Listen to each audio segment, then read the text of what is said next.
સુરતના અલથાણ વિસ્તારમાં સગીરાની છેડતી મામલે આરોપીનું આજે રિકન્સ્ટ્રક્શન કરવામાં આવ્યું હતું। રિકન્સ્ટ્રક્શન પહેલા સ્થળ પર મોટી સંખ્યામાં લોકોના ટોળા ઉમટી પડતા પોલીસને પણ પરસેવો પડ્યો હતો।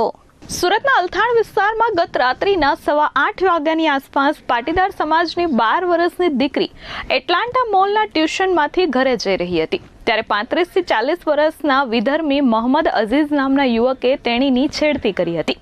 સગીરાએ ચીસાચીસ કરતા આસપાસના લોકો તાત્કાલિક દોડી આવ્યા હતા અને આરોપીને રંગે હાથ ઝડપી પાડ્યો હતો। રોષે ભરાયેલા લોકોએ પોલીસને બોલાવતા પહેલા જ આરોપીને રાત્રે બરાબરનો મેથી પાક ચખાડ્યો હતો।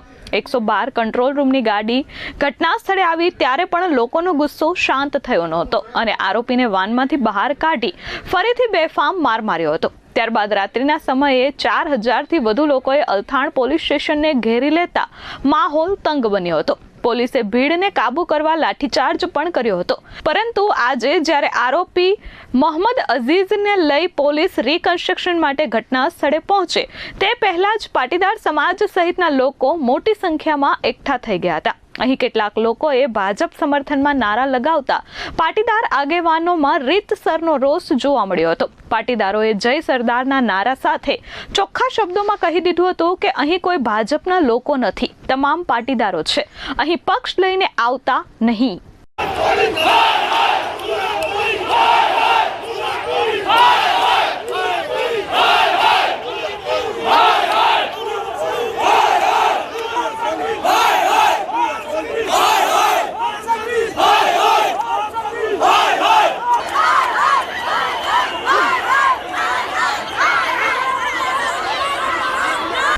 આરોપીના રિકન્સ્ટ્રક્શન સમયે મામલો એટલો બિચકાયો હતો કે પોલીસને પણ પરસેવો પડ્યો હતો।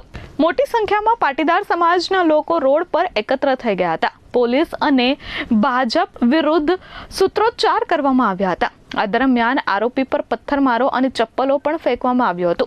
એટલું જ નહીં, પોલીસે લોકોનો રોષ જોઈ આરોપીને જાહેરમાં જ મારવાની શરૂઆત કરી દીધી હતી, પરંતુ લોકોનો રોષ ઠંડો પડતો ન હતો। લોકોએ કહ્યું હતું કે આરોપીને શા માટે આટલું બધું પ્રોટેક્શન આપો છો? એ આરોપી છે, એને તમે જો આટલો સાચવશો તો કોઈ બીજો વ્યક્તિ આવી ગુનાહિત પ્રવૃત્તિ કરતા ક્યારેય અટકશે નહીં। આ આરોપીને તમે અમને સોંપી દો। પોલીસ વિરુદ્ધ મહિલાઓનો આક્રોશ ખૂબ જ સાતમા આસમાને દેખાયો હતો અને મહિલાઓએ પોલીસના છાજિયા લીધા હતા। રોહિત પટેલ મારું નામ છે સર। આજે સાહેબ અમારી છોકરીઓની છેડતી થઈ તો અમે લોકો ન્યાય માંગવા માટે પોલીસ સ્ટેશન ગયા, બરાબર છે। તો પોલીસ વાળાએ અમને ન્યાય આપવાની જગ્યાએ અમારી પર લાઠીચાર્જ કર્યો। એ પેલા કે કોની કહેવાથી લાઠીચાર્જ કરવામાં આવ્યો પેલા અમને જણાવો, બરાબર છે। આજે પટેલ સમાજ છે સર, આજે અમારી છોકરીઓ અહીંયા ટ્યુશન જતી હોય, ગમે ક્લાસમાં જતી ગમે જતી હોય, કોઈ વિધમી આવીને અમને જેમની છોકરી છેટી જઈએ તો અમારે શાંતિથી બેસી રહેવાનું, અમારે ન્યાય માંગવા માટે પોલીસ સ્ટેશન નહીં જવાનું સાહેબ। તો એની બધા પોલીસ શાની માટે બનાવ્યું છે સાહેબ? એની માટે કહો, અમે કોઈ પટેલે કોઈ પોલીસ વાળા પર હાથ ઉપાડ્યો હોય કે પથ્થર ફેંક્યો હોય તો અમને કહો સાહેબ। અમે શાંતિથી ન્યાય માંગવા માટે ગયા તો એ લોકો દાઢી ચાર્જ કેમ કર્યો અમારી ઉપર સાહેબ? અમારી છોકરીની જવાબદારી અમારી જવાબદારી બધી જવાબદારી અમે લોકો અમે છોકરીને લઈએ સાહેબ, તો પછી ન્યાય માંગવા માંગે છે કે નહીં છે સાહેબ લોકો માટે? સરકાર પાસે શું માંગ છે? અમારી એક જ માંગ છે સાહેબ, એ વિધામીને કડકમાં કડક સજા થવી જોઈએ સાહેબ, અને પહેલા સજા થવી જોઈએ। અમારી આની અંદર કોઈ પોલિટિશિયન નહીં જોઈએ સાહેબ, અમે અમારી છોકરીનો ન્યાય જ જોઈએ। અમારી પહેલો એક જ અમારી છોકરીનો ન્યાય જોઈએ અમારે। દુકાન બી ના દો, એ લોકો ન્યાય દુકાન બી ના દો, મુસલમાનની કોઈ દુકાન જોઈએ નહીં, જાહેરમાં મારો જાહેરમાં ન્યાય માંગવા જઈએ એટલે લાઠીચાર્જ કરવાનો અમારી પર દબાવવા માટે। આ મામલે ત્યાં હાજર એક મહિલાનો ગુસ્સો ફાટ્યો હતો અને તેને કહ્યું હતું કે ક્યારે મહિલાઓને સુરક્ષા મળશે? જો આવી જ રીતે દિન દહાડે દીકરીઓની છેડતી થશે તો પછી સુરક્ષા ક્યાં છે?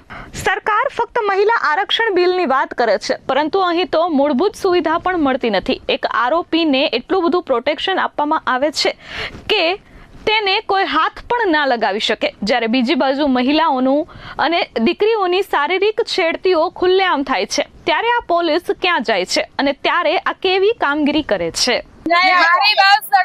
મારી બસ એક જ અપેક્ષા છે કે તમે અગર એક મુજરીમને આટલી બધી ફોર્સ અને સિક્યોરિટી સાથે તમે લાવી શકો છો તાકી પબ્લિક એના પર હુમલો ના કરે, તો પછી જ્યારે અમારી બેટી અને અમારી છોકરી ત્યાં એટલી હતી ત્યારે ક્યાં ગયા પોલીસની સિક્યોરિટી, ક્યાં ગયા આર્મીની સિક્યોરિટી? શું સરકાર શું એ લોકોને ગુનેગારને સિક્યોરિટી આપવા માટે બની છે કે આમ આદમીને પણ સિક્યોરિટી આપવા માટે એનું કઈ કર્તવ્ય છે? અત્રે ઉલ્લેખનીય છે કે અલથાણ વિસ્તારમાં ગત રાત્રે જે ઘટના બની હતી ત્યારબાદ આખો માહોલ તંગ બની ગયો છે.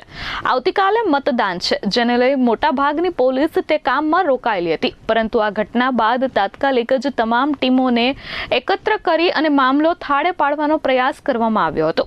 રિકન્સ્ટ્રક્શન માટે જ્યારે લોકોનું ટોળું વધતું ગયું ત્યારે પોલીસને સ્પેશિયલ એક્શન ફોર્સની ટીમને તૈનાત કરવી પડી અને તાત્કાલિક જ આરોપીને રિકન્સ્ટ્રક્શન કરાવ્યા વગર જ ઘટના સ્થળેથી વાનમાં બેસાડી પરત લઈ જવામાં આવ્યો હતો.